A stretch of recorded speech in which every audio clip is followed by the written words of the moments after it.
Budget को समझना है, मतलब the objective of the session is to understand the budget. So मैंने पूरे बजट में जो 6 से 7 पन्ने का जो बजट का ब्रीफ हाइलाइट्स था, इन्फोग्राफिक्स था, वहीं से उठा के मैंने हर एक पेज पे जितने भी कीवर्ड्स चल रहे हैं उसको मैंने उठा के क्वेश्चंस किया। तो मैंने आपको बजट भी बताऊंगा और बजट के साथ साथ बजट के कीवर्ड्स पे एक्सपेक्टेड क्वेश्चंस क्या आ सकता है वो भी बताऊंगा।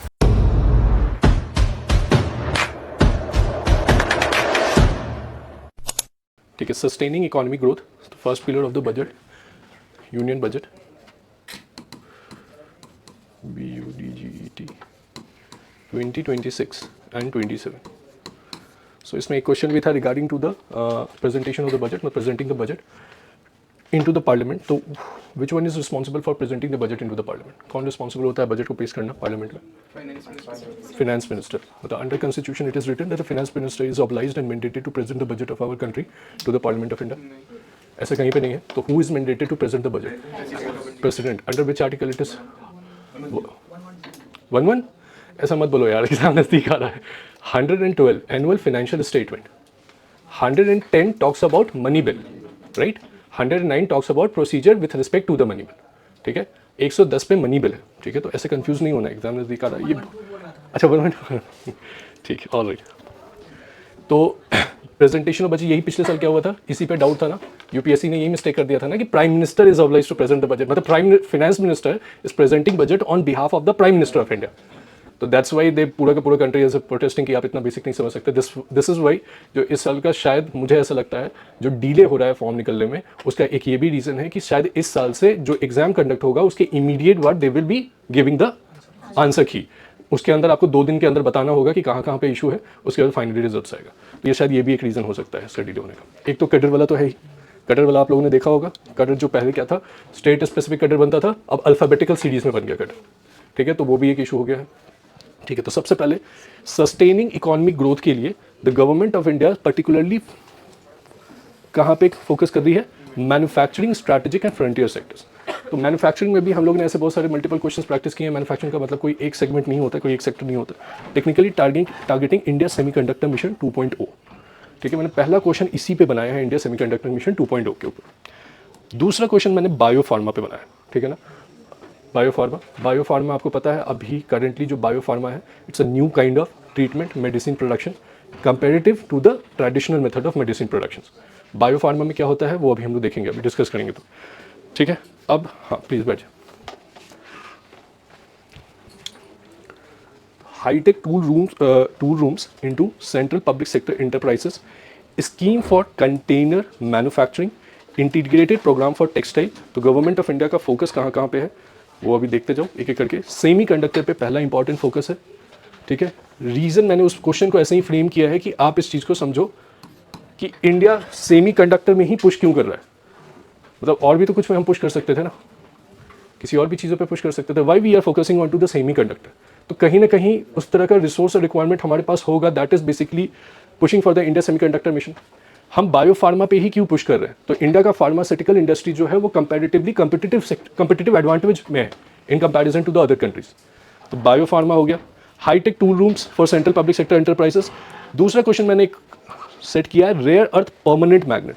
तो आप में से हो सकता है कि आज आप पहली बार रेयर अर्थ परमानेंट मैग्नेट्स देख रहे होंगे। बहुत लोग हो सकता है कि रेयर अर्थ परमानेंट मैग्नेट क्या है। तो क्वेश्चन डिस्कस करने में हम लोग कंसेप्ट की क्लैरिटी करेंगे, ठीक है ना? Question I am just explaining you कि कौन कौन से इंपॉर्टेंट टॉपिक्स हैं। जैसे 3 डेडिकेटेड केमिकल पार्क बनाया जा रहा है, enhancing domestic production, dedicated initiative for manufacturing and affordable of sports good भी पहली बार दिखा, scheme to review the 200 legacy industrial clusters, electronic components manufacturing. तो ठीक है, यहाँ सेमीकंडक्टर इलेक्ट्रॉनिक्स कंपोनेंट मैन्युफैक्चरिंग में strengthening the domestic manufacturing and high value and technology advance clusters and construction and infrastructure equipment.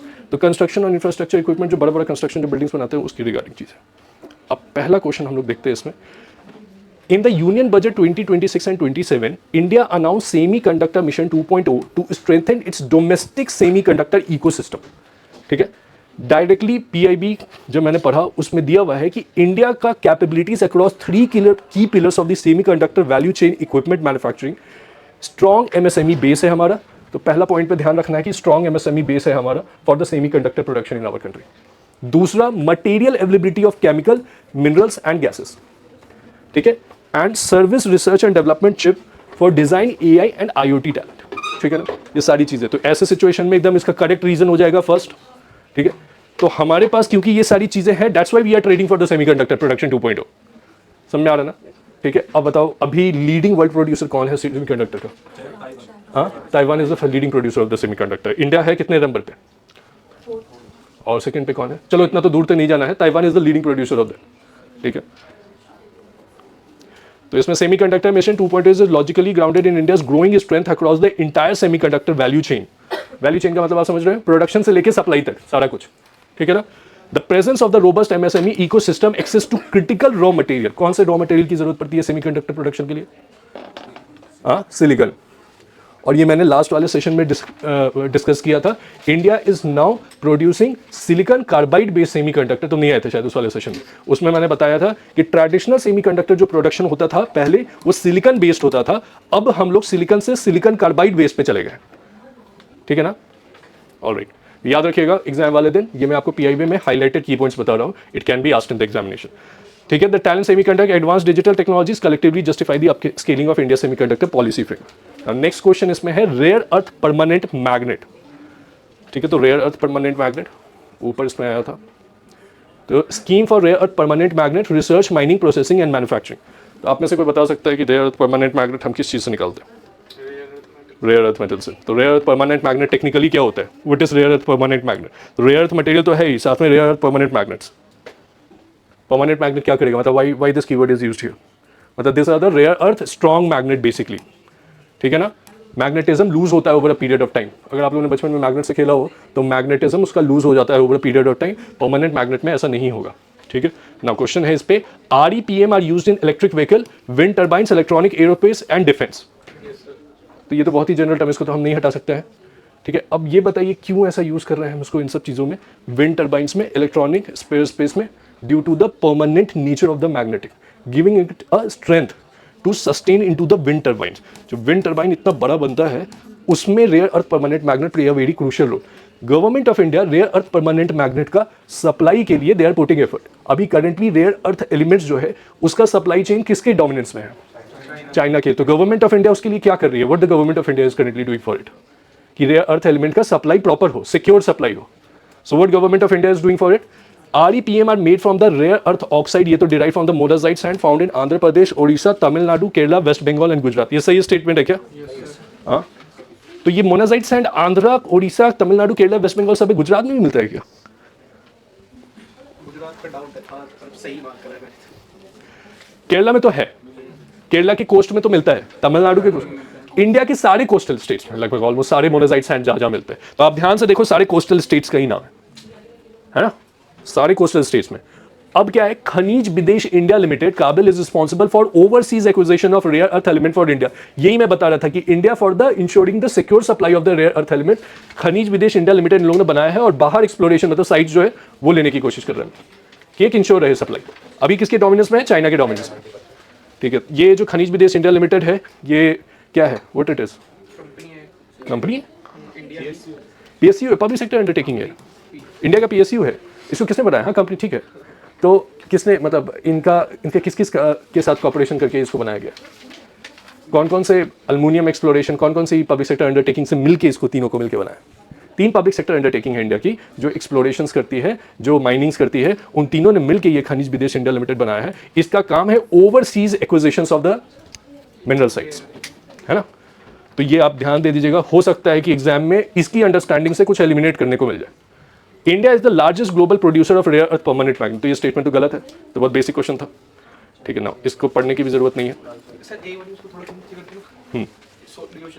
Solution पढ़ोगे? NALCO HCl and MECL है, देख लो इसको फिर।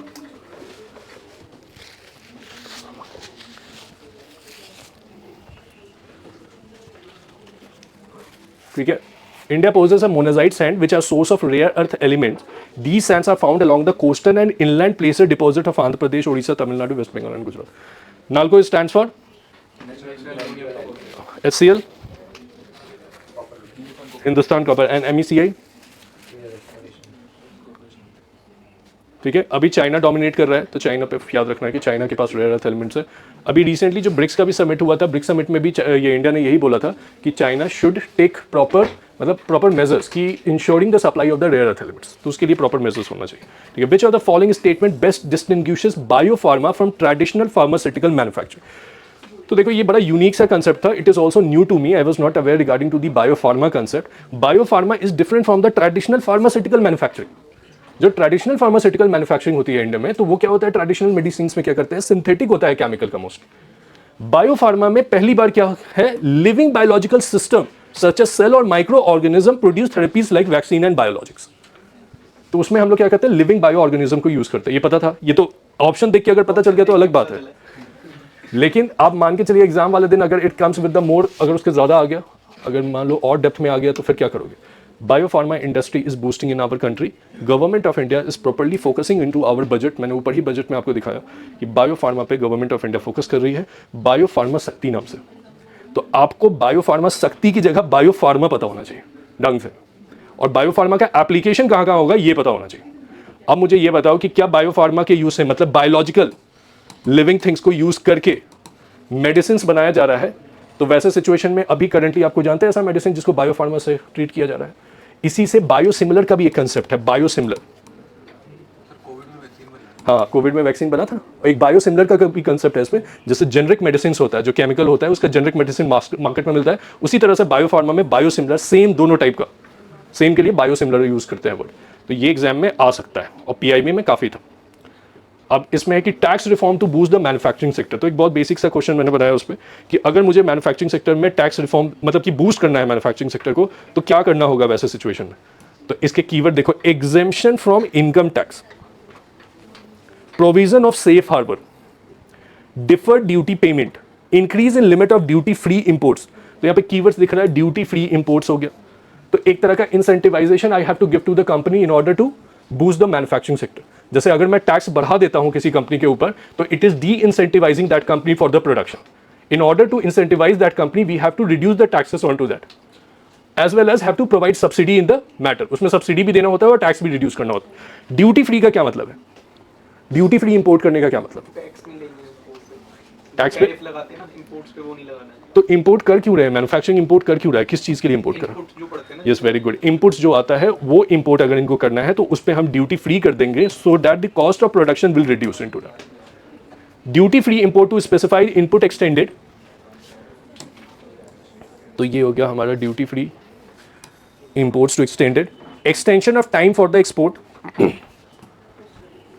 extension of time for the export of final product from the existing 6 months to 1 year, exemption from the basic custom duty, exemption from basic to custom duty on component, exemption from basic custom duty on raw material imported for manufacturing of aircraft parts, regular import with the trusted long standing supply chain to recognize to the risk system and export cargo using electronic sea। तो इस पे question जैसे frame के बहुत basic है, अब तो ये उससे आइडिया लग जाएगा कि to boost the manufacturing sector government has adopt the following policy measures to tax incentive, tax reduction, ये तो सही होगा, duty free import of imports, safe harbour provision जो सेफ हार्बर क्लॉज था, और higher regulatory and tax burden. अगर मैं regulation लगा दूंगा, टैक्स बर्डन कर दूंगा, जो 90s के टाइम पे होता था हमारी कंट्रीज में, 90s के अर्लियर प्री लिबरलाइजेशन फेज में, तो इसका आंसर 1 to 3 हो जाएगा, 4 विल नॉट बी कंसिडर्ड। ठीक है, तो ये तो बेसिक था। नाउ नेक्स्ट क्वेश्चन, अब थोड़ा सा यहाँ से the question may be tricky. ठीक है, लिक्विडिटी सपोर्ट थ्रू TREDS। अब किसी को आइडिया है what is TREDS? Mandate TREDS as a transaction settlement platform for all the purchase from MSME by central public sector enterprises, serving as a benchmark for the other corporates। तो पढ़े हो कभी TREDS? Do you have idea about that? किसी को idea और कोई? TREDS का मतलब हो गया ट्रेड रिसीवेबल्स, बिल डिस्काउंटिंग, जो इनवॉइस जो होता है। वर्किंग कैपिटल फाइनेंस में इजी रहे, जैसे बिल हमने सेल की नहीं तो इनवॉइस है, हम तो उसको फैक्टरिंग करवा सकें, हाँ, ताकि हमारे पास पैसे आ जाए, वर्किंग कैपिटल की इशू सॉल्व हो जाए। वर्किंग कैपिटल का इशू ये जो बता रहा है। अब आप बताइए, जो इसने बताया maybe he has a knowledge about of the economics, और maybe he is a CA, that's why he has a knowledge about of it. अगर ये CA नहीं होता या फिर इसको इकोनॉमिक्स का नॉलेज नहीं होता तो इसको हवा ही नहीं लगता कि ट्रेड रिसीवेबल्स क्या है, जैसे मुझे नहीं लग रहा था। ठीक है, so now what the concept is trade receivables. Technically क्या होता है, व्हाट ही सेड कि जैसे micro small sector medium enterprises होती है, मतलब छोटे छोटे इंटरप्राइजेस होती है, वो क्या करती है, गवर्नमेंट को प्रोडक्ट बेचा, पब्लिक सेक्टर अंडरटेकिंग्स को बेचा, किसी कॉर्पोरेट्स को बेचा। Mandate TREDS सिस्टम जो मैं बता रहा था अभी, इसमें बेसिकली क्या है कि Mandate TREDS as a transaction settlement platform for all the purchase of MSME। Technically क्या करती है MSME, जैसे कि MSME सेल करती है प्रोडक्ट गवर्नमेंट को, पब्लिक सेक्टर अंडरटेकिंग्स को और कॉर्पोरेट्स को। ऐसे सिचुएशन में क्या होता है कि corporate public sector undertaking immediately पे नहीं करती है एमएसएमईज को, तो वैसे सिचुएशन में क्या करते हैं एमएसएमई अपने इनवॉइस को इस प्लेटफॉर्म पे डाल देती है, राइट। और इसको क्या करता है फिनेंशियल बैंक, जो बैंक्स होता है, इंटरमीडिएट्स होता है, वो खरीद लेते हैं उसको, इनवॉइसेस को, फिर गवर्नमेंट ऑफ इंडिया बैंक को पे करती है। तो इससे कैपिटल का फ्लो बना रहता है, जो ये बता रहा था अभी कि 90 डेज वेट नहीं करना पड़ेगा एमएसएमईज को। तो ये टीआरईडीएस के अंदर क्या है, liquidity support through the TReDS system. अब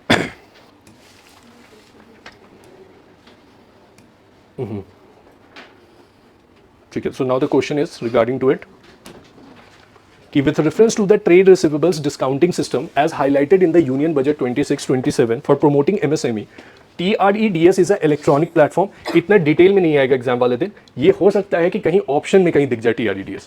तो electronic that enables MSME to get their trade receivables discount through the multiple finances। Only MSME can act as a seller on the TREDS platform। तो ये सही होगा statement या गलत होगा? सही होगा। अगर ओनली आप लोगों ने देखिए इसको ये काट दिया होगा तो मैं आपको बता रहा हूँ ट्रेड रिसीवेबल्स डिस्काउंटिंग सिस्टम जो है वो प्रेफरेबली टीआरईडीएस सिस्टम पे 3 ही टाइप के एजेंट्स होते हैं। एक होता है सेलर, एक होता है बायर और एक होता है फिनेंसर। सेलर यहाँ पे सिर्फ और सिर्फ एमएसएमईज हो सकते हैं, बायर यहाँ पे गवर्नमेंट ऑफ इंडिया भी हो सकती है, पब्लिक सेक्टर अंडरटेकिंग्स भी हो सकती है और कॉर्पोरेट्स हो सकती है। फिनेंसर्स में मल्टीपल बैंक्स यहाँ पे हो सकते हैं, ठीक है। तो सेलर्स सिचुएशन में MSME can be only as a seller in the TReDS platform. अभी इस चीज को याद रखना, आप अपने नोट्स में भी उसको हाईलाइट कर लो कि only TReDS, only MSME can be asset as a seller in the TReDS platform. Now the corporates, government departments and public sector undertaking can act as a buyer on the TReDS platform. TREDS improve liquidity for the MSME by facilitating the faster realization of the payment।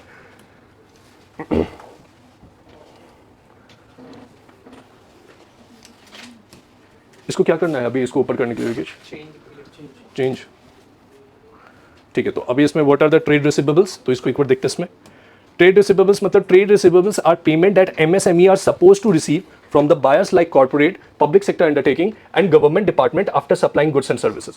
तो trade receivables क्या है, are payment that MSME are supposed to receive, ठीक है ना, payments that are supposed to receive from the buyers like corporate, public sector enterprises। now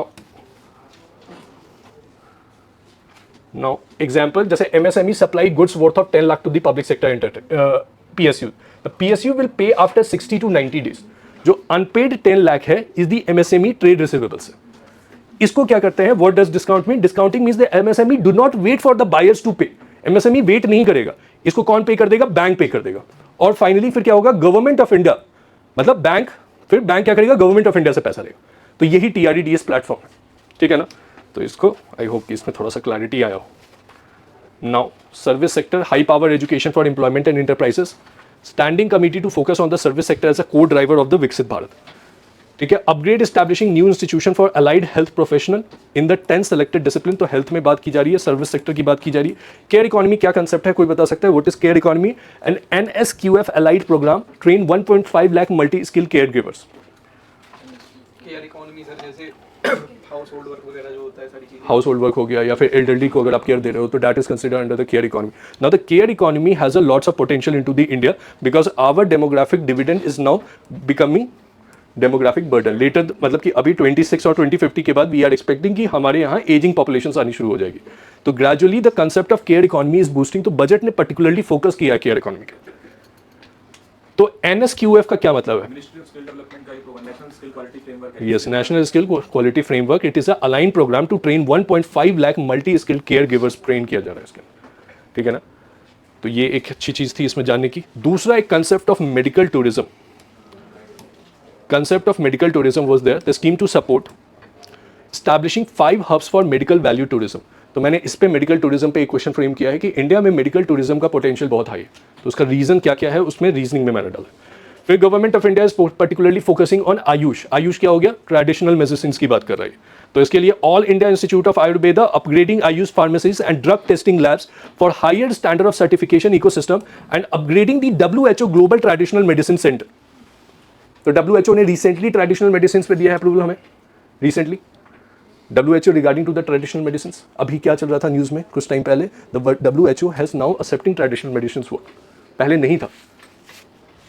now next, setting up of ABGC content creator lab into secondary school and 500 colleges. The concept of orange economy is now boosting. तो orange economy का idea था सबको। इसमें क्या चीज़ है, culture, movies, content creation on Instagram and all, media. ठीक है, तो orange economy is also important. Setting up of new institute of design through the eastern regions of the India and Khelo India mission integrated a talent development pathway system, coaching of development, integrated science and technology development of sports infrastructure. So now अब इस पे question देखते हैं. Which of the following? India is emerging as a global market of medical tourism. India offers affordable medical treatment. ये सही है क्या? affordable medical treatment देते हैं क्या हम लोग? Yes sir. International accredited hospital है क्या हमारे पास? Yes sir. ये भी है. कौन सा international accredited hospital है? 4 days है max है. Very good. Specialised medicine and AYUSH visa का कंसेप्ट है and the government initiative like the heal in India portal to facilitate the foreign. तो ये सारा का सही हो जाएगा फिर. Both A and R are true but R sorry both A and R true and R is the correct explanation of it. तो B नहीं हो. आयुष वीजा. आयुष वीजा का कंसेप्ट हम लोगों ने दिया है ना फॉर द ट्रेडिशनल मेडिसिन को प्रमोट करने के लिए. Now we are providing the people to the AYUSH visa कि आओ यहाँ पे ट्रेडिशनल योग चिकित्सा ये सारी चीजें आके करो. तो ये तो हम लोगों ने स्टार्ट किया ही है. ठीक है. Next with reference to the orange economy. बहुत बेसिक सा क्वेश्चन है फिर ये. ऑरेंज इकोनॉमी मैंने आपको इसलिए हाईलाइट कर दिया. अभी इसमें भी किसी का गलत हुआ है क्या? Economic activities focused on the renewable energy, circular economy, climate resilient industries supported through green finance. तो ये लग रहा है क्या? Renewable energy, circular economy, green होना चाहिए था इसके लिए. Economic activities related to agro processing, food supply chain, rural value addition supported by farmer producer organisation. तो ये क्या कह रहा है? Food supply chain, agro processing industries. जैसे ऑरेंज इकोनॉमी का मतलब ये भी तो हो सकता था कि हम हॉर्टिकल्चर पे फोकस करें, प्रेफरेबली फ्रूट्स, वेजिटेबल, इन सब के लिए. ऐसा दिमाग में आ सकता था ना ऑरेंज इकोनॉमी. ऐसे कितनी कितनी सारी चीज़ें. जैसे ब्लू इकोनॉमी हो गया. Blue economy is particularly focusing to the fisheries and marine के लिए. Economic activities, creativity, culture, art, media, design, knowledge based industry जो अभी करेंटली बहुत ज़्यादा चल रहा है, इंस्टाग्राम एंड ऑल. ठीक है. Now, with reference to the Khelo India mission announced in the budget to 2026-2027, Khelo India mission aims to transform India sports sector over the next decade through systematic talent development, capacity building, and promotion of sports and good manufacturing. ये है क्या? Yes sir. यही कर रहे हैं हम लोग. The Khelo India mission is primarily promotes hosting international sports event in the India. तो ये भी तो करेंगे ना? No, primary नहीं होगा. अरे प्राइमरीली हटा दो यार. अब बताओ, खेलो इंडिया मिशन प्रमोट कर रहा है hosting international sports events in India? हाँ, एनीवन? आप बताइए क्या लग रहा है आपको? नहीं होना चाहिए. रीजन क्या है इसका? खेलो इंडिया मिशन का प्राइम फोकस है डोमेस्टिक पे, इंटरनेशनल पे है ही नहीं अभी. ठीक है. बजट जो पेश हुआ है उसमें खेलो इंडिया मिशन को अगर आप इस वाले लाइन को ध्यान से पढ़ोगे, transform India sports sector over the next decade through systematic talent development. मतलब यहाँ पे सिस्टमैटिक टैलेंट डेवलपमेंट कीजिए. कैपेसिटी बिल्डिंग का मतलब हो गया स्पोर्ट्स इंफ्रास्ट्रक्चर बनाइए, मतलब ट्रेनिंग दीजिए, ये सारी चीजें दीजिए. उसके बाद promotion of sports goods manufacturing. अभी ऊपर हम लोग देखे थे ना गुड्स मैन्युफैक्चरिंग, उसमें था. ठीक है. सो इसको भी ध्यान रखेंगे कि that is not for international sports and all.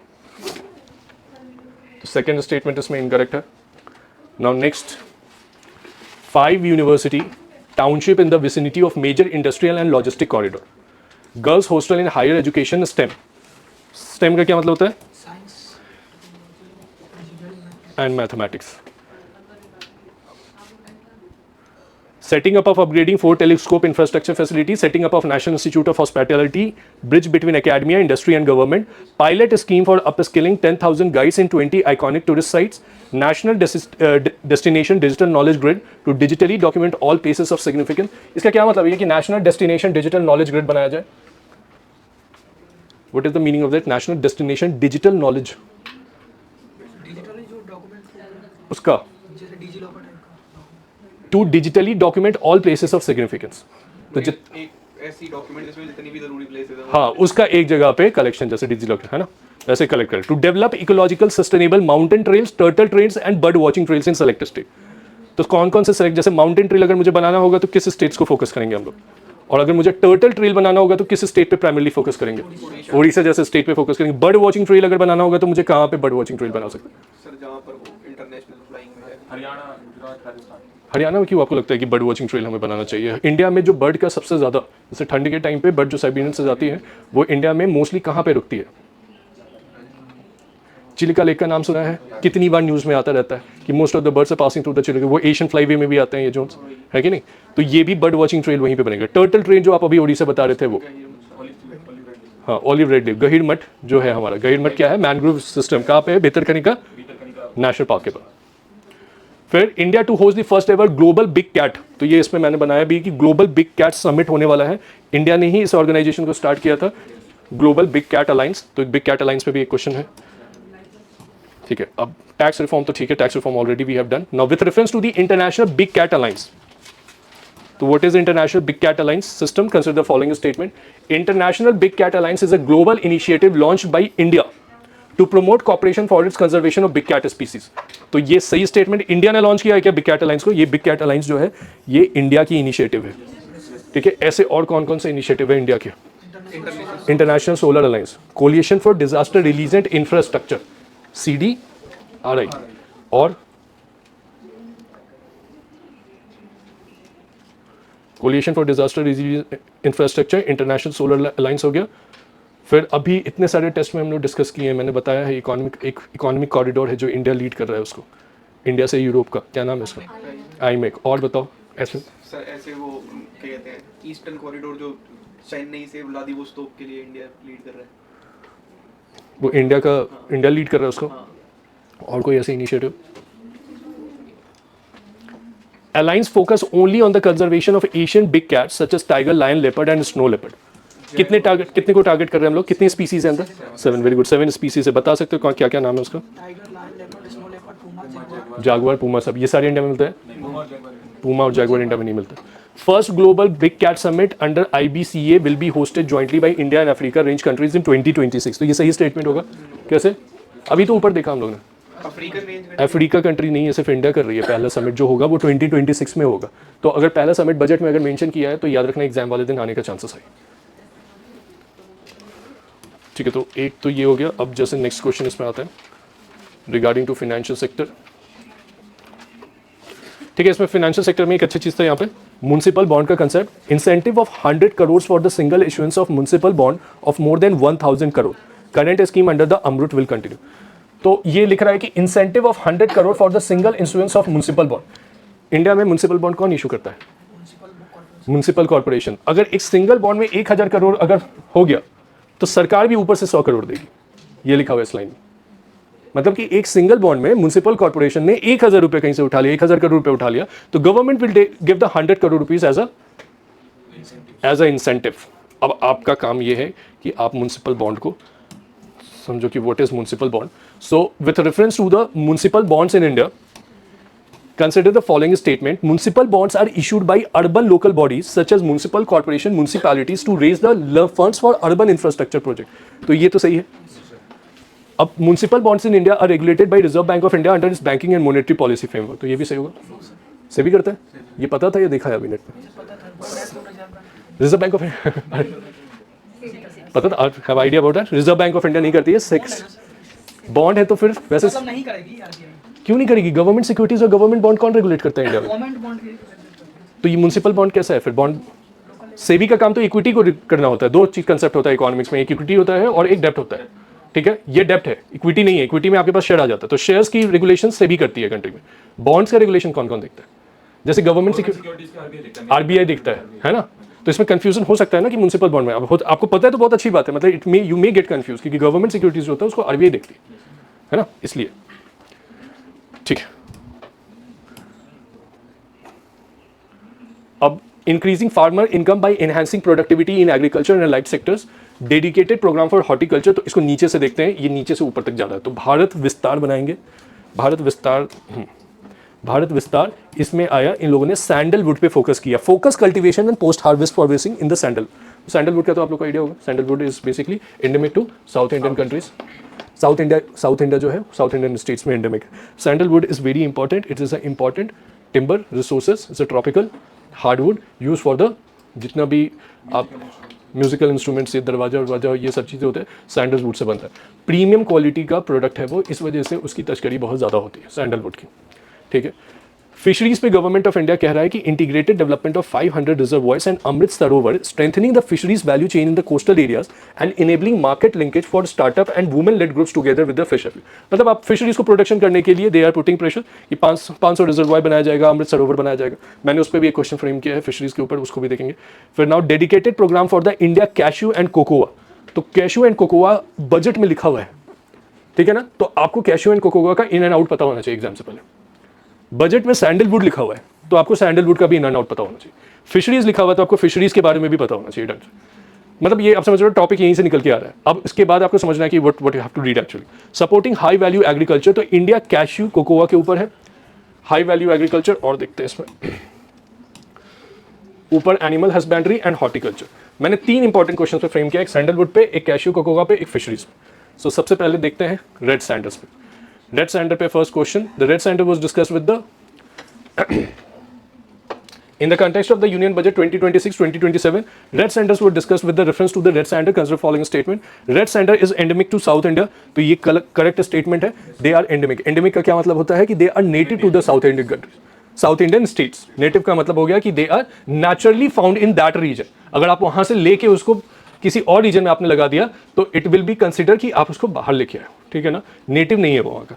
Red sander is listed as endangered. अब ये पता है किसी को कि इंडेंजर्ड है या क्रिटिकली इंडेंजर्ड स्टेट पे? अभी इंडेंजर्ड स्टेट पे, वल्नरेबल, इंडेंजर, क्रिटिकल इंडेंजर, किस में कंसिडर करेंगे? Endangered.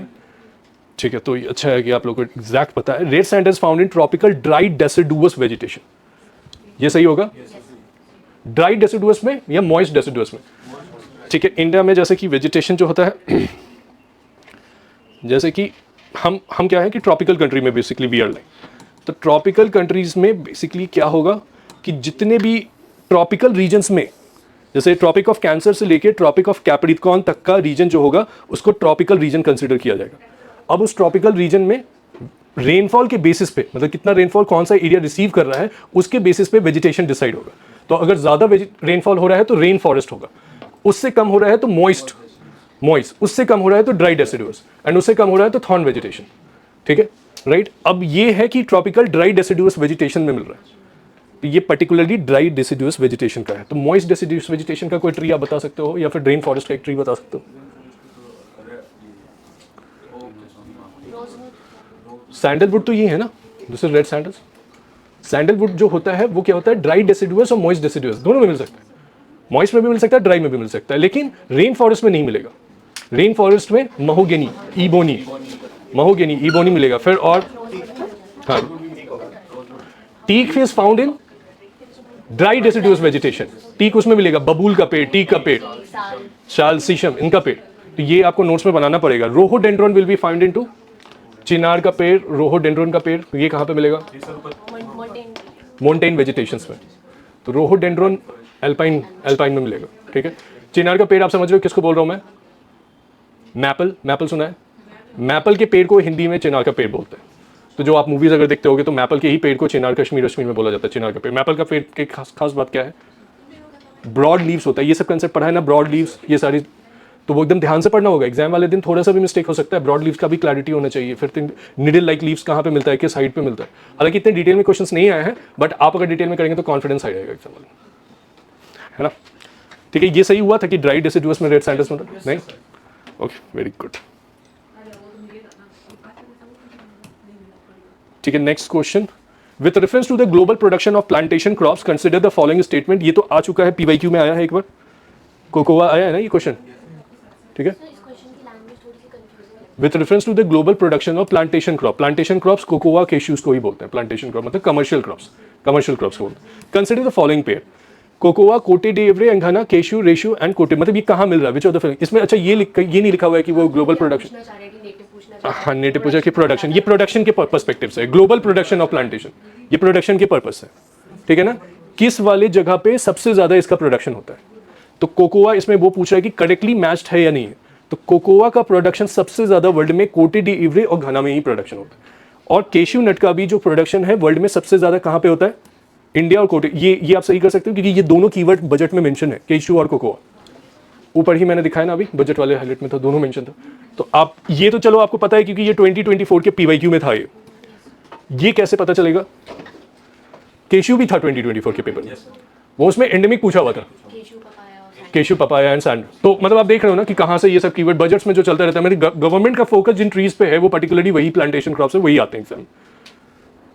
Getting my point?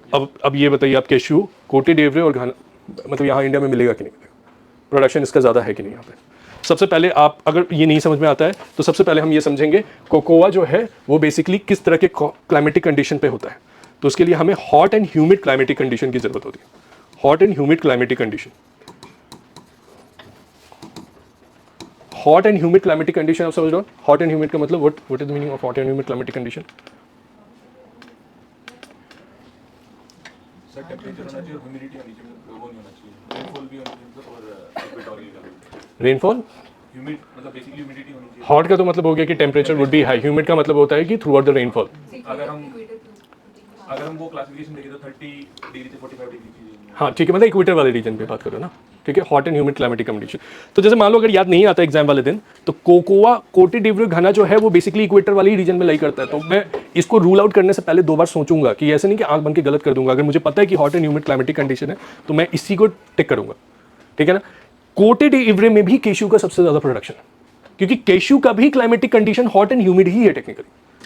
Cashew production जो होता है, केशू मतलब ये जो क्या बोलते हैं हिंदी में उसको, काजू, उसका प्रोडक्शन जो है वो भी hot and humid climatic condition required. तो कोटे डिवरे इसके लिए भी सही है. India was a confusing, but the interesting thing to know is that the first leading producer of the world of the cashew nut is Côte d'Ivoire and the second leading producer is India. And after that Malaysian, south east Asian nations आते हैं. ठीक है ना. तो ये हाँ, Vietnam भी है. ठीक है, तो this is also interesting. So now going ahead with the next question. India has recently become the world leading producer of the fisheries and aquaculture. False है? China leading producer India नहीं है. ये rice का बनाया अभी. China है. अभी तो कितने नंबर पे हम लोग फिशरीज प्रोडक्शंस में हैं? सेकंड. Very good. सेकंड पे प्रोडक्शन है, फर्स्ट पे चाइना है.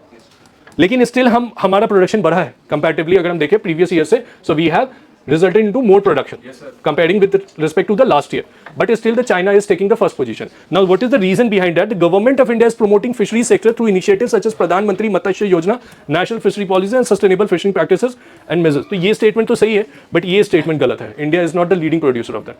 एग्जाम वाले दिन इतना easy question रहता है पेपर में, ज़्यादा टफ नहीं रहता, इतना ईजी रहता है. वो एग्जाम के उसमें प्रेशर में हो सकता है कि मिस्टेक हो जाता है. तो एग्जाम के प्रेशर में there was a very simple question. It was written that कि इंडिया यूएसए एप्पल इंपोर्ट नहीं करती है. आया था ना 2025 में. अब उसमें भी लोगों ने मिस्टेक कर दिया कि वो सही मान लिया कि इंडिया एप्पल. ये कैसे हम पूरी तरह से श्योरिटी से कह सकते हैं कि इंडिया नहीं इंपोर्ट करती है. इंडिया में कुछ लोग ऐसे भी तो हैं. अभी ना हम लोग ने गिनी कोएफिशिएंट पढ़ा था, उसमें था ना कि 1% of the countries population is basically have 40% of the countries wealth. तो जिनके पास 40% हमारा वेल्थ है, उनको मन नहीं करेगा यूएस के एप्पल खाने का. How can it be possible? It's a very basic logic. You don't need to read it anywhere. कि आप वहाँ पे ये अगर सोचना शुरू कर दो कि ऐसा मैंने कहीं पढ़ा नहीं है, तो मैं तो इसको मानूंगा नहीं. You need to understand analytical skill आपको वहाँ पे डेवलप लगाना होगा, तब भी जाके उससे होगा. ठीक है. नाउ नेक्स्ट इज, ठीक है, ये प्रधानमंत्री फिशरीज योजना तो हो गया. अब आते हैं इंफ्रास्ट्रक्चर पे. इस पे इंफ्रास्ट्रक्चर पे several initiatives for the large scale enhancement of public infrastructure INVIT, REIT, NIFF and NABFID. तो ये सब कुछ नहीं है, इन्वेस्टमेंट फंड्स हैं ये सब. इन्वेस्टमेंट फंड में आपको you have to know that कि कौन सा इन्वेस्टमेंट फंड प्राइवेट सेक्टर में है और NIIF जो है वो गवर्नमेंट बैक फंड है. ठीक है, ये पूछा हुआ था मतलब एक बार जब when I was giving examination, NIIF was asked in the earlier times. Now setting up of infrastructure guarantee fund. तो इसके अंदर इंफ्रास्ट्रक्चर को प्रमोट करने के लिए गवर्नमेंट ऑफ इंडिया क्या कर रही है, इंफ्रास्ट्रक्चर डेवलप करने के लिए क्या कर रही है. तो setting up of infrastructure risk guarantee fund to provide prudently calibrated partial credit guarantee to lenders. Recycling of real estate asset of central public sector enterprises through the setting up of dedicated REIT. तो ये real estate investment trust, REIT वही होता है, real estate investment trust. तो ये क्या कर रहा है कि real estate asset of CPSE through the setting up of dedicated real investment. तो ऐसे ही रियल एस्टेट लूट रही है और एक ट्रस्ट बन गया. Establishment of new dedicated freight corridor. Dedicated freight corridor का क्या मतलब होता है? Freight का क्या मतलब है? What is the meaning of freight? ये गुड्स चार्जेस होते हैं ना, लगेज चार्जेस जिसको फ्रेट होते हैं. फ्रेट कॉरिडोर बेसिकली जैसे कस्टम स्टेशंस होते हैं इन पे जो मतलब गुड्स वगैरह आती हैं तो कॉरिडोर्स में. फ्राइट का मतलब ही गुड्स होता है ना. फ्राइट कॉरिडोर का मतलब हो गया roadways, railways, these are things and freight means good. तो जो कॉरिडोर कैरी कर रहा है फ्राइट्स गुड्स को, तो उसको फ्राइट कॉरिडोर बोलेंगे. ऐसे डेडिकेटेड कॉरिडोर आपने शायद यूपीएस प्रीवियस ईयर क्वेश्चंस में डेडिकेटेड कॉरिडोर किया होगा आपने. Golden quadrilateral, diamond quadrilateral. Golden quadrilateral में east west corridor, north south corridor. East west corridor starts from west to connecting with the east. East west corridor में अगर freight नहीं लिखा हुआ है, पब्लिक कॉरिडोर, फ्राइट भी ऐसे जाएगा. ठीक है. ईस्ट वेस्ट कॉरिडोर कहाँ से कहाँ कनेक्टेड है? गुजरात में पोरबंदर से असम के, जोर से बोलो, सिलचर तो सही बोल रहे हो, कॉन्फिडेंस नहीं क्या. जो सिलचर ही है, एग्जाम में क्या लिखा हुआ था उसमें, तिनसुकिया डिस्ट्रिक्ट ऐसे करके लिख के दे दिया था एग्जाम में और मिस्टेक हो गया था, मैंने वो क्वेश्चन रिपीट भी किया यहाँ पे टेस्ट सीरीज मल्टीपल टाइम। ठीक है, now north to south corridor connecting कहाँ से, कन्याकुमारी टू एकदम एग्जैक्ट लोकेशन आपको पता है, क्वेश्चन में आया है ना, देखो मैं आपको बता दे रहा हूँ कैसे क्वेश्चन पूछा गया था। उसमें पहला क्वेश्चन का फर्स्ट स्टेटमेंट था east west corridor connecting which city to which city. Second उसमें था कोलकाता टू कनमिंग, उसमें बनारस लिखा हुआ था, कोलकाता टू कनमिंग कॉरिडोर अभी जो बना रहे हैं हम लोग, कोलकाता इंडिया में है और कनमिंग किस स्टेट में है। और थर्ड म्यांमार, इंडिया का जो म्यांमार से ट्राइलेटरल हाईवे वो कहाँ से था, मोरे था मणिपुर में, and it was connecting the Thailand. तुम ही तो पूछ रही थी उस दिन साक्षी, थाईलैंड कौन सा प्लेस पे था, किस लोकेशन पे, थाईलैंड मोरे टू, थाईलैंड के कौन सी जगह पे, चियांग माई ऑप्शन में था, लेकिन एक्चुअली उसको कनेक्ट किससे किया जा रहा है वो बताओ, वो मैंने डिस्कस भी किया। चियांग माई याद है, हम लोगों ने डिस्कस भी किया था। चियांग माई तो ऑप्शन में था। कोलकाता से कनमिंग, आप ये कौन से कॉरिडोर की बात कर रहा हूं मैं, कोलकाता टू कनमिंग, क्या नाम है इस कॉरिडोर का, BCIM corridor, Bangladesh China India Myanmar corridor, Kolkata to Kunming, ये सब किया है ना आप लोगों ने प्रैक्टिस। मोरे टू थाईलैंड, ये कौन से कॉरिडोर की बात कर रहा हूं मैं, सारा का सारा कालादान मल्टी मॉडल प्रोजेक्ट नहीं, Kaladan is connecting the Kolkata to Sittwe port in Myanmar, फिर सितवे पोर्ट से फिर ऊपर है, पूरा मैं प्रैक्टिस करना पड़ेगा, ऐसे तो सब कुछ भूल गया, तो नोट्स बनाना होगा आपको पूरा का पूरा। ये क्वेश्चंस आए हैं इसलिए मैं बता रहा हूँ। और कॉरिडोर देखो दिख रहा है ना यहाँ पे, ऐसे डेडिकेटेड फ्लाइट कॉरिडोर, ये सारी चीजें लिखी रहती। कोलकाता टू कनमिंग क्या है, Moreh to Thailand, Moreh to Chiang Mai वाला रीजन क्या है, कौन सा कॉरिडोर है, फिर ये नॉर्थ वेस्ट कॉरिडोर क्या है, पर्टिकुलरली किस लोकेशन से किस लोकेशन पे है, you have to see that. Establishment of new dedicated freight corridor connecting Dankuni in the east to Surat in the west, कहाँ पे है Dankuni, where is Dankuni. 20 new national waterways, हाँ दखुनी देखे अभी नेट पे some 20 new national waterways connecting material rich mineral rich industrial centre and port. अब मैंने सीधा ये देखा कि कीवर्ड में नेशनल वाटरवेज दिखा मुझे और मैंने एक क्वेश्चन फ्रेम कर दिया। ठीक है, एक इंपॉर्टेंट इसमें कीवर्ड दिखा है मुझे, development of integrated east coast industrial corridor. ठीक है, अब क्वेश्चन पे आते हैं कि व्हाट इज नेशनल वाटरवेज। तो आप लोग में से मुझे बताना कि नेशनल वाटरवेज के रिगार्डिंग आपको कितना, तो पहले तो national investment and infrastructure fund, National Investment and Infrastructure Fund, consider the following statement. The National Investment and Infrastructure Fund is a government-anchored investment platform in which Government of India holds 49% of equity, while the remaining equity is held by the global institutional investors. तो ये सही है, National Investment Infrastructure Fund। कुछ idea है इस चीज़ का? National Investment Infrastructure Fund जो है वो government-anchored investment platform है। It's a government-backed platform। ठीक है, इक्विटी इसमें 49% ही है गवर्नमेंट ऑफ इंडिया, 51% नहीं है। ठीक है, while the remaining equity is held by the global institutional investor. तो ये सही है कि अदर ग्लोबल इंस्टीट्यूशनल इन्वेस्टर्स जो होते हैं उनका फंड है। आप बता सकते हैं what is global institutional investors क्या होता है? जैसे फॉरेन इंस्टीट्यूशनल इन्वेस्टर्स होता है और फॉरेन पोर्टफोलियो इन्वेस्टर्स होता है, FPIs और FIIs होता है। एक और होता है FDIs। FDIs में पूरा मैनेजरियल कंट्रोल हम ले लेते हैं। इंस्टीट्यूशनल इन्वेस्टर्स और पोर्टफोलियो इन्वेस्टर्स में एक वर्ड का बस डिफरेंस बताओ। FDI नहीं, FDI तो सबको पता है कि मैनेजमेंट कंट्रोल्स होता है, उसमें मैनेजमेंट आपने पूरा स्टेक ही ले लिया, पूरा ओनरशिप आ गई उसके बाद। FPI और FIIs में बताइए डिफरेंस। FPI में कंपनी करती है और FII में कोई इंस्टीट्यूशन होता है वो फंड को कनेक्ट करके इन्वेस्ट करते हैं, और मतलब मेनली, और FII डेब्ट में इन्वेस्ट करते हैं। FII डेब्ट में इन्वेस्ट करते हैं और FPIs मोस्टली इक्विटी में करते हैं, थ्रू शेयर मार्केट से अभी से। और क्या डिफरेंस हो सकता है? और कोई आइडिया जिससे पढ़े हो? अब इकोनॉमिक्स कर रहे होगे, FPI FIIs में भी डिफरेंस होता है। ठीक है, एक पोर्टफोलियो इन्वेस्टर है और एक इंस्टीट्यूशनल इन्वेस्टर। इंस्टीट्यूशनल इन्वेस्टर्स के नाम से लग रहा है कि ऑर्गेनाइज वे में इन्वेस्टमेंट कर रहा होगा वो। ठीक है, और पोर्टफोलियो इन्वेस्टमेंट में अनऑर्गेनाइज कोई भी लगा हुआ है उसमें। हाँ, शॉर्ट टर्म इन्वेस्टमेंट्स होता है, लॉन्ग टर्म, हाँ कभी भी जा सकती है पोर्टफोलियो इन्वेस्टमेंट, स्टेबल मनीज। तो ये आपको ध्यान से पढ़ना है, इस पे क्वेश्चन मैंने बनाया FPIs पे, वहाँ पे भी डिस्कस करेंगे। तो national investment infrastructure fund is headed by prime minister of India as the chairperson of its governing council. तो ये प्राइम मिनिस्टर हेड करता है नेशनल इन्वेस्टमेंट इंफ्रास्ट्रक्चर फंड को। जैसे मान लो कि यहाँ पे दिया 49% इक्विटी है, इसका काम इंफ्रास्ट्रक्चर मतलब मार्केट से पैसा उठाना और इंफ्रास्ट्रक्चर में इन्वेस्ट करना। ठीक है ना, मार्केट से पैसा उठाना और इंफ्रास्ट्रक्चर में इन्वेस्ट करना। ये रोल किसके हाथ में है? ये रोल किसके हाथ में होना चाहिए? कौन सी मिनिस्ट्री के हाथ में होना चाहिए? फाइनेंस मिनिस्ट्री में। फाइनेंस मिनिस्ट्री में, तो फाइनेंस मिनिस्ट्री में होगा तो फाइनेंस मिनिस्टर को हेड करना चाहिए टेक्निकली, है कि नहीं? प्राइम मिनिस्टर कर सकता है इसको, कुछ आइडिया? ये फाइनेंस मिनिस्टर कोई थी ये क्वेश्चन आ चुका है एग्जाम में, ठीक है? थोड़ा सा फैक्चुअल जैसा है, टेक्निकली अगर हम लोग थोड़ा सा दिमाग इसमें लगाएं तो national investment infrastructure fund basically क्या करेगी, पैसा लेगी मार्केट से और उसके बाद इंफ्रास्ट्रक्चर डेवलपमेंट पे पैसा लगाएगी। इंफ्रास्ट्रक्चर डेवलपमेंट में जो पैसा लगाते हैं वो लॉन्ग टर्म होता है, शॉर्ट टर्म नहीं होता।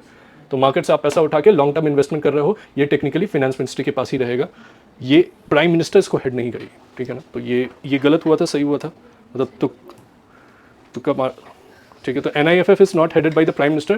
It is a professionally managed investment platform. Recent meeting of its governing council has been chaired by Union Finance Minister. तो ये यूनियन फाइनेंस मिनिस्टर इसको देखती है। आपको अभी पता चल गया नेशनल इन्वेस्टमेंट इंफ्रास्ट्रक्चर फंड, अब आपको ध्यान रखिएगा, ठीक है? अब नेक्स्ट क्वेश्चन मैंने नेशनल वाटरवेज इन इंडिया पे सेट किया है। National waterways in India consider following Under the National Waterways Act 2016, a total 111 waterways have been declared as a national waterways in India. When I was writing means in 2017, 3 questions was asked from the national waterways in different people. उसी साल आया था 16 में ये act आया था। तो ये तो सही है। अब ये बताओ कि 111 waterways has been declared as a national waterways in India? हाँ, 111 है अभी?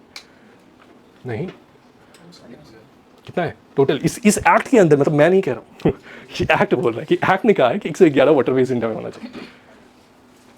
तो अकॉर्डिंग टू द एक्ट आपको पता होना चाहिए। Have been declared as a national waterways in India. So it is correct statement. It's not a wrong statement. Inland Waterways Authority of India is responsible for the development and regulation of national waterways in India. मतलब Inland Waterways Authority of India पैसा उठाएगा, development projects पे लगाएगा, regulate करेगा पूरी की पूरी चीज़ को, ये इसी एक्ट के अंदर स्टैब्लिश होगा, ठीक है? अब next, national waterways 2 Brahmaputra river is the longest national waterways in India. कौन सा है अभी? गंगा, NW1 है, ठीक है? अब आप इसमें एक चीज बस, I just want to know, as per the act there are total 111 waterways has been declared as a national waterways in India. Does it mean कि सारे के सारे ऑपरेशनल है? ये जरूरी है? अभी करंट में कितने ऑपरेशनल है, ठीक है? नेशनल वाटरवेज 1, 2 और 3, ये 3 बता दो कौन कौन से रीजन में?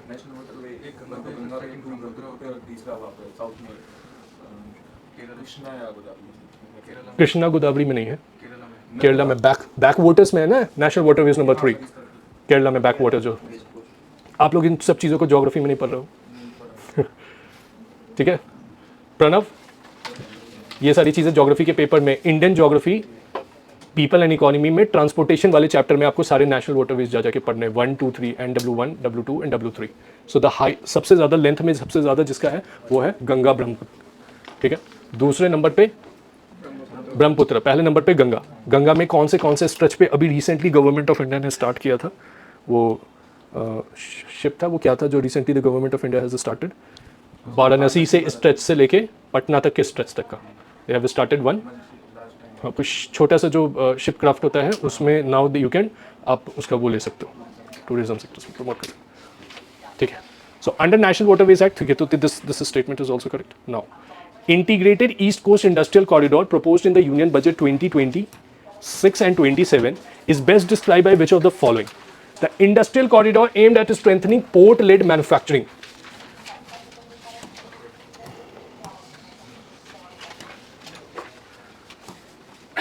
The industrial corridor aimed at strengthening port-led manufacturing along the eastern coast under Sagarmala project with Visakhapatnam as a main hub. Industrial corridor under Purv Uday initiative that built upon the East Coast Economic Corridor and Vijay Chennai Industrial Corridor with Durgapur as a keynote. इसमें निकाल पाए आप लोग, मतलब इसको would you be able to eliminate, इसमें eliminate करके पहुंच पाए राइट आंसर? पता था आपको इंडस्ट्रियल कॉरिडोर कैसे, आपने कैसे इसको एलिमिनेट किया? जैसे ये फर्स्ट और सेकंड स्टेटमेंट बहुत क्लोज जैसा लग रहा है।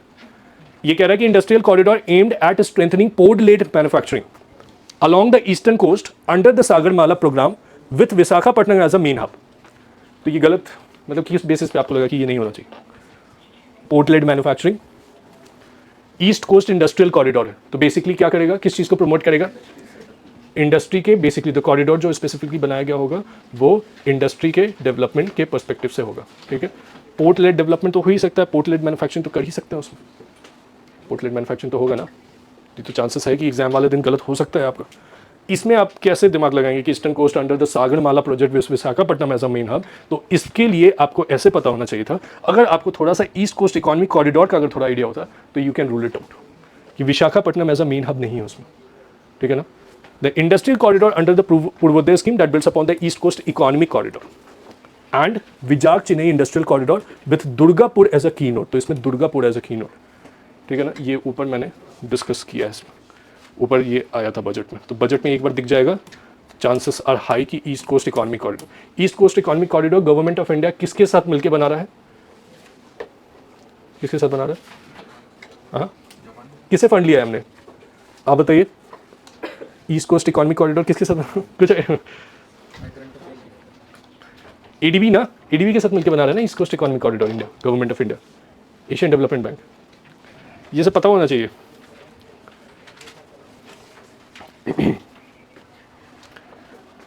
दोनों अलग अलग चीज था, एक ईस्ट कोस्ट इंडस्ट्रियल कॉरिडोर था, एक ईस्ट कोस्ट इकोनॉमिक कॉरिडोर था। ध्यान दे रहे हो, मैं दोनों अलग अलग चीज बोला, दोनों अलग अलग कॉरिडोर है, एक इंडस्ट्रियल कॉरिडोर है, एक ईस्ट कोस्ट इकोनॉमिक कॉरिडोर है, तो दोनों ही डिफरेंट है। ईस्ट कोस्ट इकोनॉमिक कॉरिडोर क्या है, जैसे ये इंडिया का मैप है,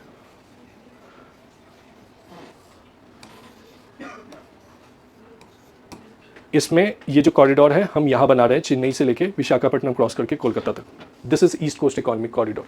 इसके ऊपर इंडस्ट्रियल कॉरिडोर ऊपर से बना हुआ है, सुन में आया ना, this is what government of India is doing. अब now carbon capture utilisation storage, consider the following statement, जल्दी जल्दी करते हैं फटाफट। Carbon capture utilisation storage involves capturing carbon dioxide emission, ये तो आ चुका है ना पीवाईक्यू में, बेसिक सा क्वेश्चन है। Carbon capture utilization and storage involves capturing of carbon dioxide emission from large industrial sources, either utilizing it from the value-added product or storing it in a deep geological formation. तो carbon हम capture करते हैं, या तो उसका कोई product बनाते हैं, नहीं तो जियोलॉजिकल फॉर्मेशन में उसका स्टोर कर देते हैं, और स्टोर ऐसा करेंगे कि उसका रिलीज नहीं होना चाहिए, क्योंकि फिर अगर रिलीज हो गया तो पर्पस डिफीट हो गया हमारा उस चीज़ का, ठीक है। CCUS technologies include pre combustion capture, post combustion capture and oxy fuel, oxygen and fuel combustion method, ठीक है। ऑक्सी फ्यूल का मतलब ऑक्सीजन फ्यूल, तो प्री कंबशन से पहले पोस्ट कंबशन कैप्चर भी किया जा सकता है, उससे पहले भी किया जा सकता है, तो ये तो सही होना चाहिए। बहुत जनरल स्टेटमेंट है, कुछ भी स्पेसिफिक नहीं है इसमें। अगर आपको लग रहा है कि इसमें स्पेसिफिक है तो कुछ ऐसा स्पेसिफिक नहीं है। In India CCU is still at a nascent stage with recent initiative focusing on project and test bed especially in hard to abate sectors like cement and steel, तो ये सही होना चाहिए। अभी भी nascent स्टेज पे हम लोग पर्टिकुलरली हम सीमेंट और स्टील पे ही अभी फोकस करके कर रहे हैं, ठीक है। लेकिन आप, मैंने देखिए आपको ये तो बड़ा आसान सा लग रहा है, इस चीज़ को समझने के लिए I have done a multiple research कि does it still at a nascent stage और नॉट, ठीक है ना। It is a very old technology CCUS, मतलब when I was giving examination it was there, तो तब से लेके 5 साल में भी आप nascent स्टेज में है, तो ये है technically they are still into the nascent stage. तो I did a good research on to it, then I got find it that CCUS is still at the initial stage of the implementation, ठीक है। तो this is about the CCUS, ये भी ऊपर था budget में, ठीक है ना, बजट से ही उठाया मैंने इसको। पीपल सेंट्रिक डेवलपमेंट, इसके अंदर दिव्यांगजन कौशल योजना, तो ये बजट में दिख गया दिव्यांगजन कौशल योजना, तो आपको थोड़ा सा आइडिया होना चाहिए। Building a strong care ecosystem, care economy, जो अभी हम लोग पीछे भी देखे, care ecosystem. Training of 1.5 lakh multi skill care giver, self help entrepreneur का कंसेप्ट प्रमोट कर रहे हैं, जैसे सेल्फ हेल्प ग्रुप होता है। Divyang Sahara Yojana, timely access to high quality assistive design for all, तो ये पर्टिकुलरली जो हैंडीकैप्स हैं, फिजिकली डिसेबल्ड है, उनके लिए। PM दिव्याशा केंद्र, modern retail style. NIMHANS upgrading national mental health institute in Ranchi and Tezpur में बनाया जाएगा। Establishing emergency and trauma centres and district hospital में बनाया जाएगा। अब इसको जल्दी से देखते हैं कि what the question I have framed on to it. So Divyangjan Kaushal Yojana as mention under the people centric development, आप दिव्यांग जन एंड कौशल, तो कौशल किसकी चीज़ के लिए होता है, स्किल के लिए, और दिव्यांगजन उसके, तो इसमें बस ये देख लेना है कि ये दोनों स्किल कहीं दिख रहा है कि नहीं कीवर्ड किसी भी ऑप्शन कि provide pension and direct income, तो पेंशन की तो बात ही नहीं हो रही है कहीं पे। Offer dignified livelihood opportunities to person with disabilities through industry relevant and customise skill, तो यहीं पे बात की जा रही है। Ensure free distribution of assertive person with disability through strict hospital, तो इसकी बात ही नहीं कहीं, ठीक है। तो ये आसान था क्वेश्चन, ठीक है। ईज ऑफ डूइंग बिजनेस को ध्यान में रखते हुए गवर्नमेंट ऑफ इंडिया टेकिंग बहुत सारी चीजें ले रहे हैं। ईज ऑफ डूइंग बिजनेस में इन लोगों ने एक इंपॉर्टेंट जो था, MAT is propose to be made as a final tax, MAT is propose to be made as a final tax.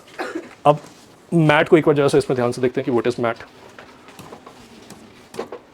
With reference to the minimum alternate tax, idea है आप लोगों को मिनिमम ऑल्टरनेट टैक्स किसको बोलते हैं, what is minimum alternate tax? Sir जब कोई company अगर उसका प्रॉफिट हो भी रहा है या फिर नहीं भी हो रहा है but there is a certain amount कि आपको उतना टैक्स देना ही पड़ेगा, that is minimum alternate is a provision under the income tax act. पहला कीवर्ड ये देखो कि क्या ये इनकम टैक्स एक्ट के अंदर है मिनिमम अल्टरनेट टैक्स का provision, to ensure that the companies pay a minimum tax based on the book profit when normal tax liability is lower.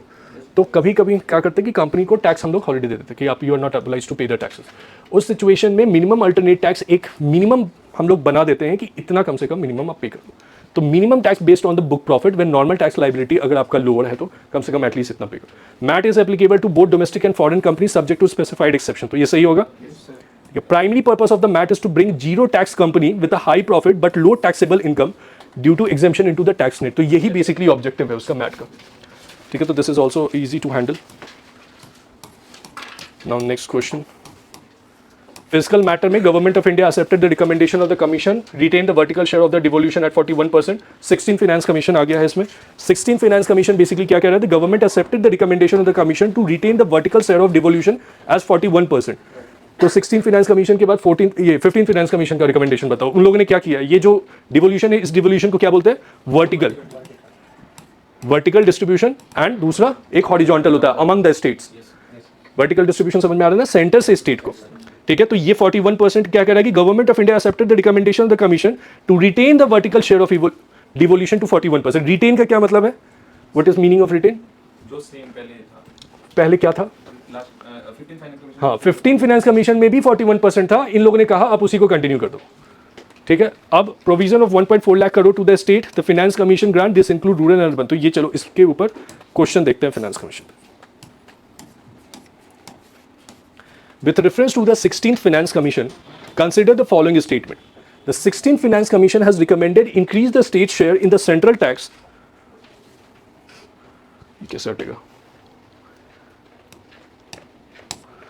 Tax as a period of 2026 and 31 to strengthen the cooperative federalism. तो ये क्या share in central tax? पूरा keyword क्या? Question number 20. State the share in central taxes to 45%। तो 45% नहीं है, ठीक है। For horizontal devolution the 16th finance commission uses criteria such as income distance, population, area, forest ecology and the new parameter contribution to GDP. तो आप लोगों में से अगर 16th फाइनेंस कमीशन अगर कोई पढ़ा है या नहीं पढ़ा है तो मैं एक ब्रीफ आपको बता देता हूं regarding to the 16th finance commission. 16th finance commission ने 16th फाइनेंस कमीशन का 2 पॉइंट्स पे ध्यान देना है। पहला ध्यान देना है हॉरिजॉन्टल पे, पहला ध्यान देना है हमें, एक सेकेंड, वर्टिकल पे, और दूसरा हमें ध्यान देना है हॉरिजॉन्टल पे। पहला वर्टिकल पे एंड दूसरा ध्यान देना है हमें हॉरिजॉन्टल पे, ठीक है। वर्टिकल डिस्ट्रीब्यूशन में इन्होंने क्या बोला? 41% एंड नॉट 45%। और हॉरिजॉन्टल डिस्ट्रीब्यूशन में कौन कौन सा क्राइटेरिया होगा to distribute among the states? कौन कौन सी क्राइटेरिया होगी to distribute among the states? Income distance, population, 2011 का डेटा लेंगे, forest area, ecology and new parameter contribution to GDP was also added into it. जाओ, नहीं बंद मत करो। सेकेंड स्टेटमेंट सही है या गलत है? सही है ना? हाँ, ठीक है। तो पहले कंट्रीब्यूशन टू जीडीपी जो था वो एब्सेंट था 15th फाइनेंस कमीशन पे। ये न्यू पैरामीटर ऐड हुआ है, तो याद रखना अपने नोट्स में अगर पीवाई इस बार आ गया पेपर, क्योंकि जिस साल नया फाइनेंस कमीशन एस्टैब्लिश होता है उस साल उस फाइनेंस कमीशन पे क्वेश्चन जरूर आता है पेपर। किस आर्टिकल के अंदर फाइनेंस कमीशन प्रोवाइडेड है? 280, ठीक है। हॉरिजॉन्टल और वर्टिकल दोनों डिस्ट्रीब्यूशन पे बात की गई है। ये हॉरिजॉन्टल डिवोल्यूशन के लिए है। हॉरिजॉन्टल डिवोल्यूशन में ये सारी क्राइटेरिया है, कंपेयर करके पढ़ना होगा 15 फाइनेंस कमीशन को, 16 फाइनेंस कमीशन को। इन सारी चीज़ों में भी चेंज हुआ है, इनका वेट भी जो है वो भी चेंज हुआ है, तो वो भी थोड़ा सा देख लेना। पर्टिकुलरली तो नहीं आएगा वैसे, बट आपको ये पता होना चाहिए कि there is a change regarding to it, ठीक है। तो it has to be done, ठीक है। So now next question, with reference to the debt to GDP ratio in India, consider the following statement. तो debt to GDP का क्या मतलब होता है कि GDP का कितना प्रतिशत हिस्सा आपने डेप्ट उठा रखा है। तो डेप्ट कौन कौन लेता है? सेंट्रल गवर्नमेंट भी लेती है और स्टेट गवर्नमेंट भी लेती है, ठीक है। तो स्टेट गवर्नमेंट को कितना अलाउड है और सेंट्रल गवर्नमेंट को कितना अलाउड है, that you have to check. तो FRBM एक्ट के अकॉर्डिंगली अभी कितना percent the state can take and कितना percent the central government can take? 40 and 20। तो total percentage can be 60% of the total GDP, ठीक है ना। ये सब आप लोगों को पता था जो ये बता रहा है, ठीक है, तो ये कैसे पता चलेगा? जब आप PYQ प्रैक्टिस करोगे तो डेब्ट टू GDP रेशियो पे ये डायरेक्टली क्वेश्चन जो है ये PYQs में आ चुका है। मैं ईयर भी आपको बता देता हूँ, 2018 में आया ये क्वेश्चन। मैंने इस क्वेश्चन को थोड़ा सा चेंज कर दिया है बस क्लैरिटी के लिए कि द डेब्ट to GDP ratio indicates the total outstanding public डेब्ट of a government as a percentage of the countries gross domestic product. Basic है, ये तो पता चल गया। Now financial year 2025-26 the government central government डेब्ट two ratio is higher than that of the state and combined general government डेब्ट exceed 80% of the GDP। ये line सही है कि सेंट्रल गवर्नमेंट का जो डेब्ट है वो स्टेट के कंपैरिजन से ज्यादा है, बट कंबाइंड अभी 80% तो नहीं है।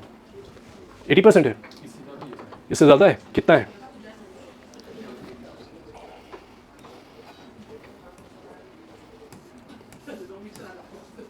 और FRBM एक्ट ने मैंडेट किया क्या है कि 50% GDP for the centre and 30% for the GDP for the state. ये गलत स्टेटमेंट है, ये सही स्टेटमेंट है। अभी टेक्निकली शायद 80% है। एक कितना है अभी? Public with the total public debt exceeding 80% है। हम सही बोल रहे हो, 80% से ज़्यादा है। आप लोगों को आइडिया था इस डेटा का जो वो बोल रहा है?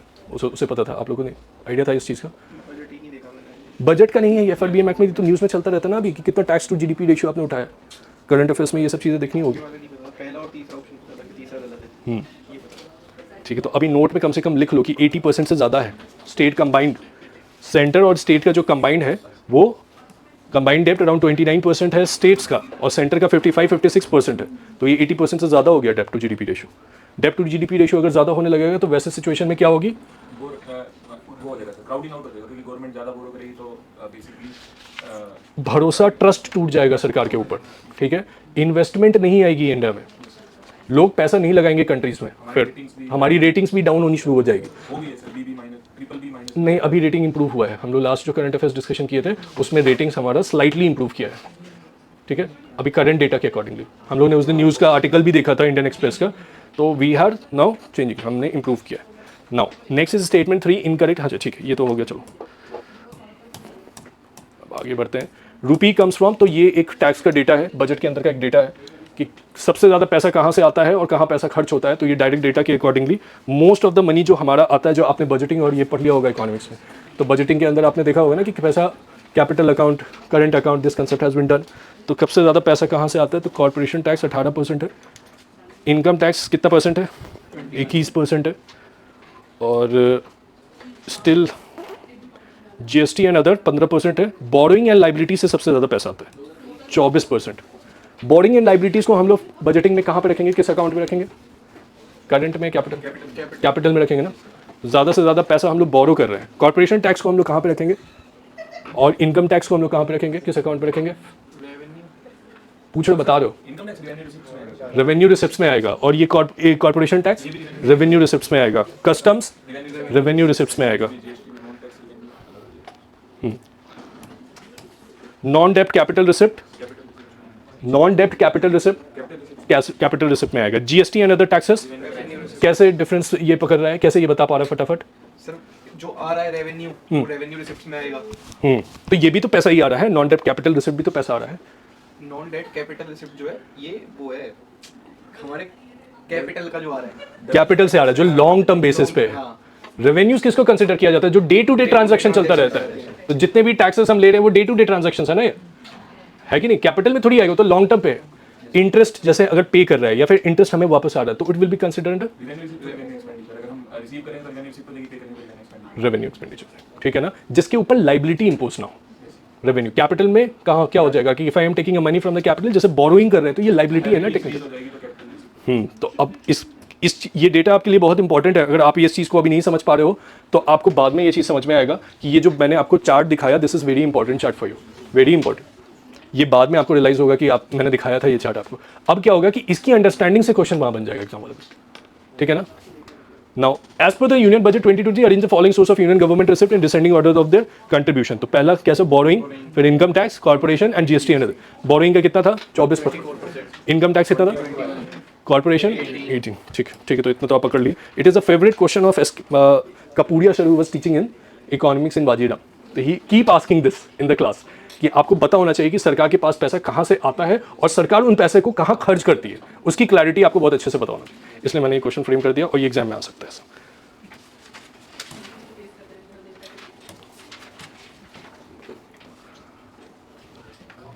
ठीक है। नाउ डेफिसिट ट्रेंड भी इसमें एक मैंने बनाया है, डेफिसिट ट्रेंड का भी आप ये डेटा इसमें देख लो कि how the deficit trend is.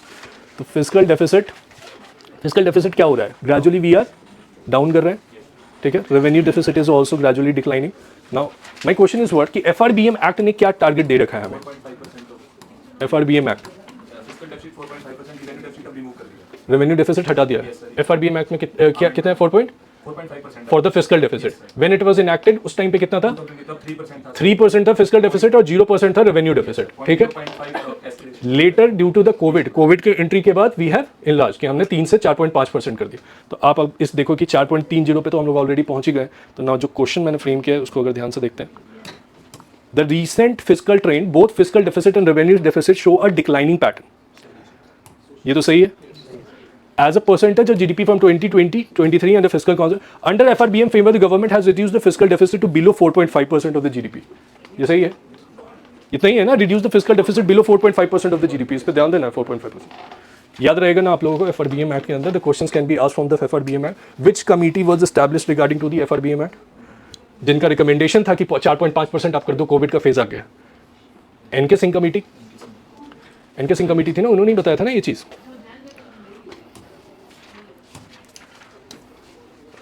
अभी ओके ठीक है, तो this is about of it. Now ये तो हो गया। India care economy has significant growth potential and is expected to expand rapidly in the coming decades. ऐसा होगा कि एक्सपैंड कर जाएंगे हम लोग रैपिडली इन कमिंग डिकेड्स में।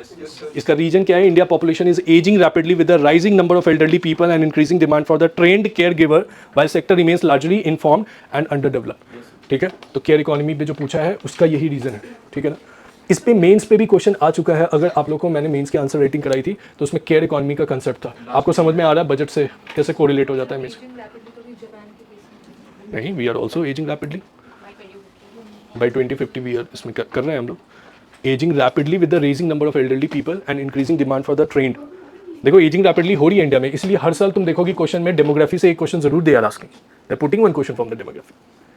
जैसे पिछले साल आया था ना, 2 क्वेश्चन था, एक था टोटल फर्टिलिटी रेट का अंडरस्टैंडिंग आपको होना चाहिए और विच of the following countries out of that is ageing rapidly.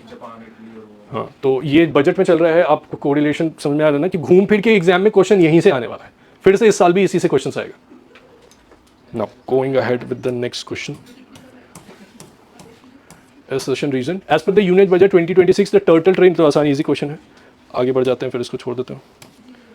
अब ये नेक्स्ट क्वेश्चन, ये बजट के क्वेश्चंस नहीं है, ये अक्टूबर के मंथ का करंट अफेयर्स है, सितंबर एंड अक्टूबर मंथ का करंट अफेयर्स है। पहला क्वेश्चन मैंने यूनिट बजट से इसलिए डाल दिया कि यू शुड बी नोइंग कि the annual financial statement is laid before house of the parliament by union finance minister on behalf of the president of India. It was in the PYQ written prime minister of India and UPSC has mistakenly said that is a right statement, ठीक है। Next is all at the union level the demand for grant can be made except on the recommendation of the president of India. अब मुझे article बताओ, ये तो सबको पता है, ये तो सबको पता है ना कि no demand for grant can be made except on the recommendation of the president of India.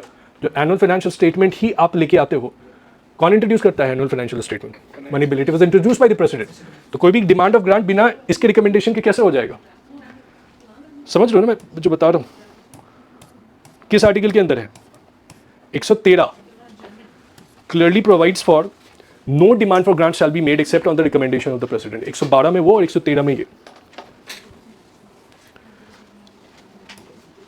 ठीक है। द फॉरेन इन्वेस्टर विथड्रू, जो अभी तुम बोल रहे थे, देखो ये न्यूज़ में ये जो बता रहा था अभी कि बहुत वोलेटाइल होता है, तुरंत फॉरेन इन्वेस्टर्स अपना पैसा हटा लेते हैं। तो ये न्यूज़ में चल रहा था कि foreign investor withdrew 35,000 crore in August, biggest sell off in the 6 month. तो इसी से मेरे दिमाग में कंसेप्ट आया कि that you must be knowing, आपको पता होना चाहिए कि फॉरेन इंस्टीट्यूशनल इन्वेस्टर्स हैं कौन। तो इसमें ये कीवर्ड यूज़ किया है कि फॉरेन पोर्टफोलियो इन्वेस्टर्स, इन लोगों ने पैसा अपना उठा लिया। अब जरा सा देखते हैं क्या है क्वेश्चन फिर कि with reference to the foreign portfolio investment, consider the following statement: foreign portfolio investment can investors can invest in Indian securities indirectly through participatory notes। Idea है आप लोगों को? जैसे फॉरेन पोर्टफोलियो इन्वेस्टर्स जो होते हैं, फॉरेन पोर्टफोलियो इन्वेस्टर्स जो होते हैं can invest in Indian securities. तुम क्या बोल रहे थे उस टाइम पे कि they can not invest in to Indian securities और गवर्नमेंट व्हाट इन्वेस्ट कर सकते हैं, मेनली इक्विटी में करते हैं, मेनली इक्विटी में करते हैं। तो they can invest in to the Indian securities indirectly through participatory note. मतलब directly they will not be investing, they will be investing through the participatory note. Directly भी कर सकते हैं। डायरेक्टली करते हैं पार्टिसिपेट। डायरेक्टली कर सकते हैं, लेकिन वो चाहेंगे तो इनडायरेक्टली उनको अगर इन्वेस्ट करना है तो पार्टिसिपेटरी नोट का, पी नोट्स जिसको बोलते हैं हम लोग इकोनॉमिक्स में, इसको क्या बोलते हैं? पी नोट ये डेरिवेटिव इंस्ट्रूमेंट है सर। हाँ, नेगोशिएबल इंस्ट्रूमेंट्स, डेरिवेटिव इंस्ट्रूमेंट्स, इसी में पढ़ना होता है कि without registering themselves directly with the Indian regulator, आपको इंडियन रेगुलेटर में रजिस्टर नहीं करना है। तो ये सही हुआ था आपका, मैं ये PYQ पूछा हुआ क्वेश्चन है, बट ये ऐसे नहीं पूछा हुआ था, वो सिंपली पूछा हुआ था कि दे वांट टू इन्वेस्ट, तो अगर उनको इन्वेस्ट करना है तो फिर उनको क्या करना होगा, तो पी नोट्स का सहारा देना।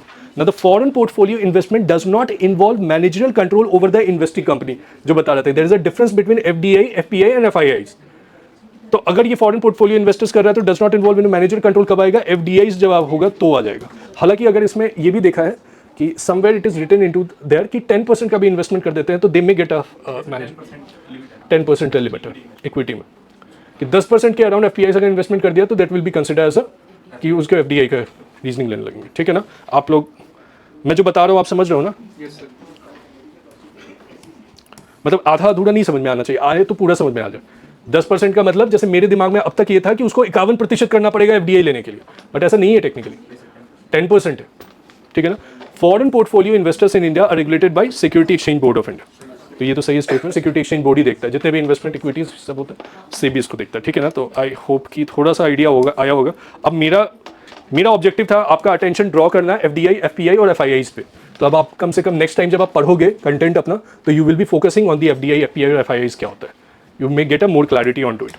सो नाउ स्वस्थ नारी सशक्त परिवार अभियान, ये ऐसा स्टार्ट किया नरेंद्र मोदी ने, स्वस्थ नारी सशक्त परिवार। तो अगर नारी स्वस्थ रहेगी तो सशक्त परिवार अभियान स्टार्ट हो गया। अब इसमें इन लोगों ने कुछ नहीं किया है, दे डिड कि इसके अंदर नारी सशक्त परिवार अभियान will deploy more than 1 lakh health camps across Ayush आरोग्य मंदिर। तो ये 1 लाख हेल्थ कैंप्स बना के उनको अवेयर करने का ही प्रोग्राम है। ये 1 महीना चला और बंद हो गया अक्टूबर में। ठीक है? अवेयर कर दिया और वो हो गया। ठीक है? उसका पर्पस फुलफिल हो गया and they have and this programme.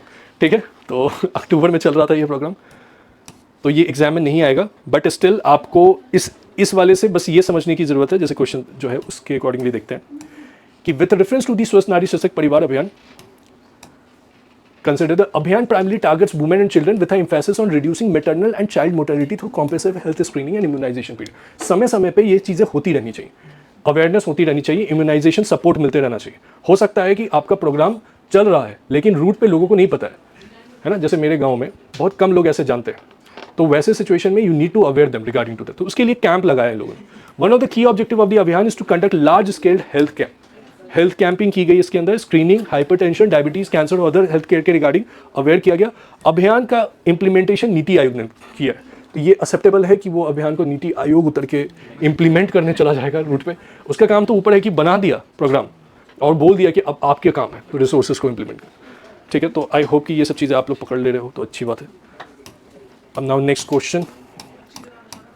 ठीक है? With reference to the India digital service tax, ये मैंने 2-3 बार बताया है। India digital service tax equalisation levy को बोलते हैं, गूगल टैक्स को बोलते हैं। ठीक है ना? इंडिया डिजिटल सर्विस टैक्स में क्या होता है कि जो डिजिटल प्लेटफॉर्म्स होता है उसके ऊपर अगर मैंने कोई बिजनेस कर रहा हूँ तो वो बिजनेस रन करने के लिए that platform will taking a money from me and that money is directly going to the United States of America and other nation. जैसे अमेजॉन का प्लेटफॉर्म वहाँ पे, तो वो उसको चला गया, गूगल को चला गया। अब जैसे इस इंस्टीट्यूट का मैंने ऐड रन कर रहा हूँ मैं गूगल पे या मेटा पे, तो पैसा देना पड़ता है, ऐसे ऐड रन करने नहीं देते हैं वो लोग। तो जैसे ही आपने पैसा उसको दिया, that money directly goes into the United States of America. तो टैक्स नहीं भरा ना, इनकम हो गया उसे हमारे बिजनेस पे, और टैक्स उसने पे नहीं किया। तो इसी को ध्यान में रखते हुए इंडिया डिजिटल सर्विस टैक्स लेके आया गया।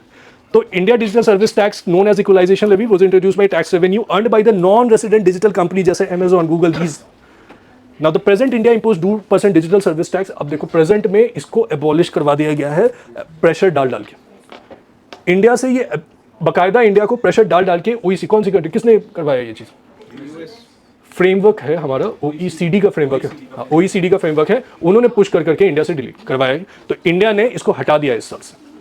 ठीक है ना? इक्वलाइजेशन लेवी 2% और 6% दोनों हटा दिया। तो अभी एट प्रेजेंट पे नहीं है। मैंने जानबूझ के ये पॉइंट रखा एग्जाम वाले दिन, हो सकता है कि आप कंफ्यूज हो जाए, और अगर आप नहीं पढ़े हुए हो तो आप वहाँ पे टिक कर दे 2%। ठीक है ना? तो वो चीज़ नहीं होना चाहिए। तो this is about of it.